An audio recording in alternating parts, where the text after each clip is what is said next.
Hello दोस्तों, नमस्कार। ये रहा मार्च, ये रहा अप्रैल।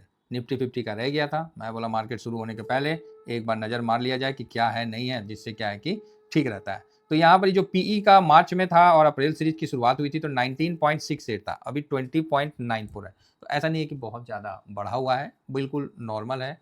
तो यहाँ आप इसको पॉजिटिव समझ सकते हैं। मतलब हाँ, ये है कि मार्च इतना अप्रैल इतना नहीं है, लेकिन ठीक है, खराब नहीं है। अब हम आ जाते हैं थोड़ा-सा टॉप 10 जो स्टॉक है, इस पे भी नज़र मार लें। तो एचडीएफसी बैंक 10.94 से यहाँ घट गया। उसके बाद रिलायंस का पोजीशन घट गया। उसके बाद आईसीआईसी बैंक का पोजीशन घट गया। भारतीय एयरटेल का पोजीशन घट गया। भाई साहब ज़रूरी है, भारतीय एयरटेल तो हमको लगता है कि साल भर से और 1.5 साल से पॉजिटिव है, कभी घटा ही नहीं था। इन्फोसिस का पोजीशन एज इट इज़ है निफ्टी में। और लार्सन एंड टूर्बो का पोजीशन थोड़ा-सा सॉरी, ये तो इन्फोसिस का जो पोजीशन है वो मेरे से गलती हो गया। 4.28 था तो वहाँ से घट के 3.76, तो इन्फोसिस तो तगड़ा घटा है ना? इन्फोसिस में अच्छी गिरावट हुई है। और लार्सन एंड टूर्बो 4.2 से 4.28 अच्छा बढ़ा है, तो बढ़िया बात है। स्टेट बैंक ऑफ इंडिया 3.97 से स्टेट बैंक ऑफ इंडिया 4% थोड़ा ही बढ़ा है, लेकिन पॉजिटिव रहा है। एक्सिस बैंक भी हल्का सा पॉजिटिव रहा है। आईटीसी भी हल्का सा पॉजिटिव रहा है और कोटक महिंद्रा बैंक निगेटिव रहा है। तो यहाँ पर आप देख सकते हैं कि 10 ठो में थोड़ा सा लार्सन एंड टूर्बो और एसबीआई को कैसे कवर करते हैं तो पीएसयू बैंक से, तो इसको आप समझ सकते हैं। चलिए अब थोड़ा सा आ जाते हैं सारे सेक्टर का। निफ्टी के सभी सेक्टर है, इसमें सेक्टर पकड़ना है, फिर सेक्टर से ईटीएफ पकड़ना है। पहले हम इसमें सेक्टर देख लेंगे, फिर हम देखेंगे कि तीनों सेक्टर में अर्थात तीन तो इंडाइसेस में 500, नेक्स्ट 50 और 50, इसमें कॉमन सेक्टर कौन है जिसमें तेजी है, फिर उसको हम लोग फोकस करेंगे कि किस ईटीएफ से कवर करना है और उसी को हम लोग थोड़ा सा ध्यान में रहेंगे। और टीवी टूवी पे देखिएगा, लार्सन एंड टूर्बो हर जगह आपको दिखेगा, है ना? इसको आप बिल्कुल समझ के चल सकते हैं। चलिए, तो सबसे पहले आते हैं फाइनेंस। तो फाइनेंस 35.45 था तो यहाँ 35.27। देखिए निफ्टी में थोड़ा सा भी बढ़ना घटना बहुत बड़ा आता है। भारत का मेन इंडेक्स है तो इसका तो समझ रहे ना। ऑयल एंड गैस 10.95 था तो वहाँ से 10.83 हो गया। आईटी 9.4 था तो वहां से घट के 8.58 हो गया। आईटी में बड़ी गिरावट हुई है। अब इसको जिसको कॉन्ट्रा ट्रेड लेना है वो इस पे फोकस रख सकता है। यहां आईटी में एक चीज तो क्लियर है कि आईटी तुरंत रिकवर नहीं होगी। बताइए, ये चीज आपको क्लियर है कि आईटी यहां से तुरंत रिकवरी नहीं लेगी। चलो गिरावट नहीं लेगी तो तुरंत रिकवरी का भी संदेश नहीं है। तो ये चीज है, अगर रहता तो फिर निफ्टी क्यों अपना पोजीशन करता। देखिए सर, मेरा यहाँ ना कोई सेक्टर दोस्त है और ना मेरा कोई सेक्टर दुश्मन है। सिंपल है, जैसा निफ्टी करता है हमको वैसा ही करना है। अगर आप नहीं करेंगे तो फिर आप निफ्टी को बीट कैसे कर पाएंगे। अगर आप पूरा कर लिए तो भी निफ्टी को बीट नहीं कर पाएंगे। तो थोड़ा सा बीच में हम लोग अपने तरफ से भी बुद्धि का यूज करते रहेंगे और आगे बढ़ते रहेंगे। ऑटो 6.60 है तो ऑटो में थोड़ा सा पॉजिटिव है, छोटा सा।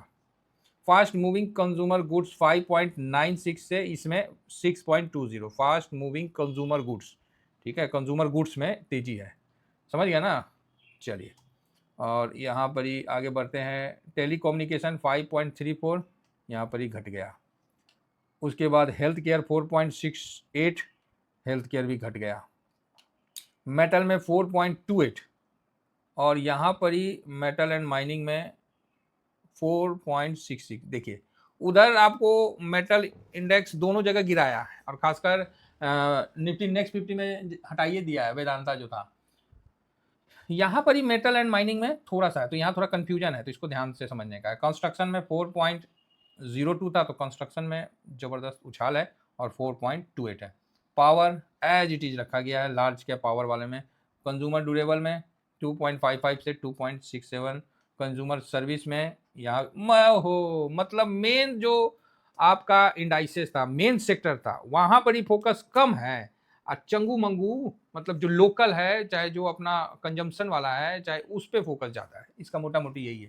कंस्ट्रक्शन मटेरियल थोड़ा ठीक है, 0.22। सर्विसेज भी ठीक है ना। कैपिटल गुड्स इक्वल है।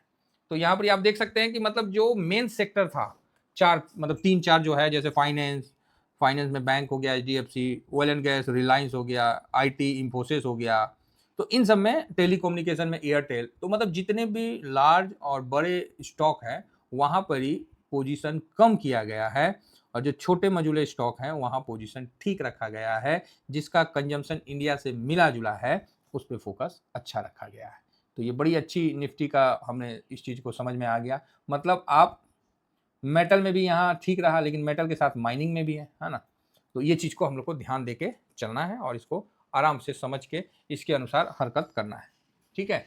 तो इस बेस पे अब जो निकल के आता है कि हम लोग कहाँ पर ही हैं, हम लोग कहाँ पर ही हैं, तो उसको हम लोग थोड़ा चेक कर लिया जाए।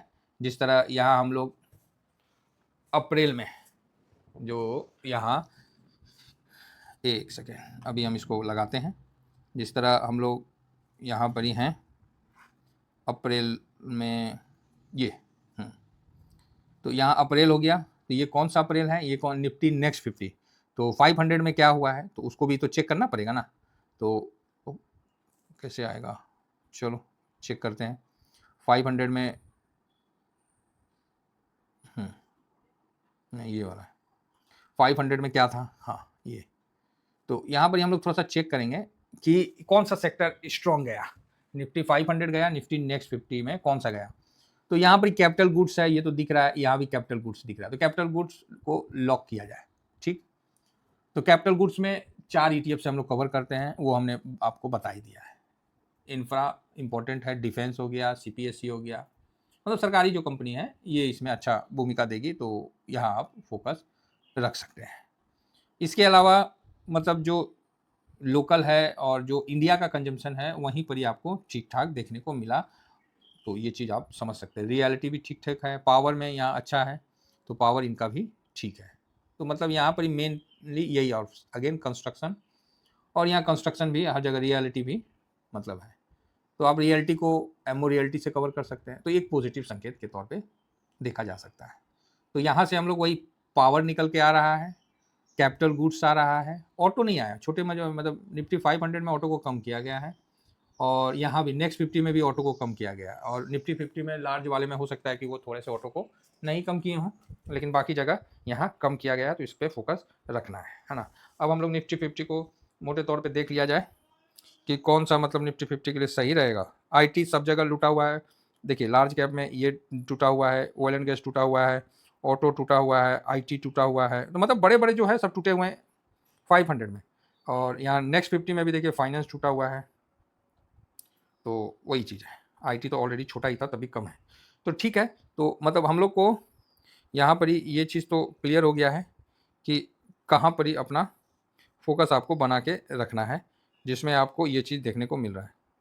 अब यहाँ देखिए जो निफ्टी 50 में भी फाइनेंस वाइनेंस ये सब टूटल है, तो ठीक है, छोड़ देगा आदमी। टेलीकम्युनिकेशन ये सब तो, हेल्थ केयर ये सब तो मतलब कोई खास नहीं है। इसमें ऑटो ओके ओके है, ऑटो में भी बहुत ज़्यादा नहीं था। एक सेकेंड, ऑटो भी ऐसा नहीं है कि बहुत ज़्यादा था। आप देख सकते हैं कि ऑटो जो है 6 पॉइंट ये था 6.6 था, और यहाँ 6.65 है, तो बहुत ज़्यादा ऑटो का भी प्रचलन नहीं है, मतलब ओके ओके है। और फास्ट मूविंग कंज्यूमर गुड्स इसमें 5.96 था, तो यहाँ फास्ट मूविंग कंज्यूमर गुड्स में आपको थोड़ा तेज़ी देखने को मिला है, तो इस पर भी आपको फोकस रखना है। तो चलिए, ये एक छोटा सा अपडेट था, मैंने देख इसको आप लोगों के सामने रख दिया। अननेसेसरी किसी भी सर्विस में घुसने की कोशिश ना ही किया जाए हिसाब से चला जाए, है ना। थैंक यू वेरी मच, जय हिंद, जय भारत।